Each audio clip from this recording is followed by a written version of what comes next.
I believe that every generation has these moments, these special creative moments. That the very first one of these moments was when Jesus, in the beginning, said, "Let there be light."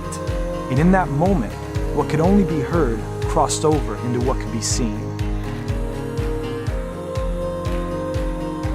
This was the first dawn. Now, throughout history, there have been many of these dawns.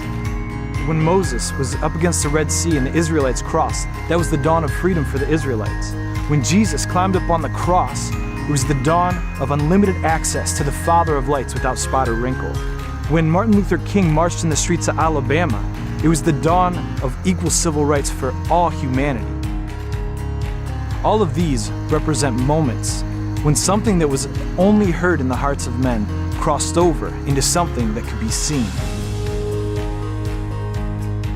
I'm Skylar from the Ohio Awaken the Dawn team, and in October we're calling people from all over the world, the Esthers, the Davids, the intercessors, and the worshipers, to the National Mall for 4 straight days in 50+ tents to worship day and night in front of the eyes of America.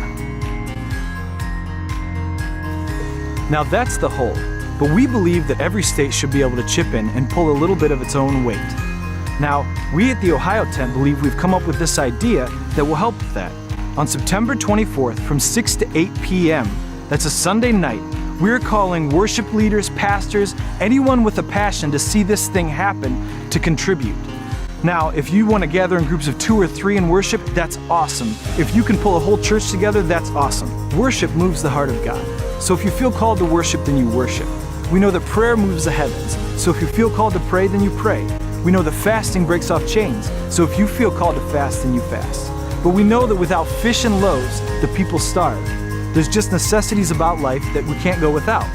It costs a lot of money to put 50+ tents on the National Mall for 4 straight days. So if you feel called to give, then by all means give. But no matter what you do, if you feel the call, then you answer.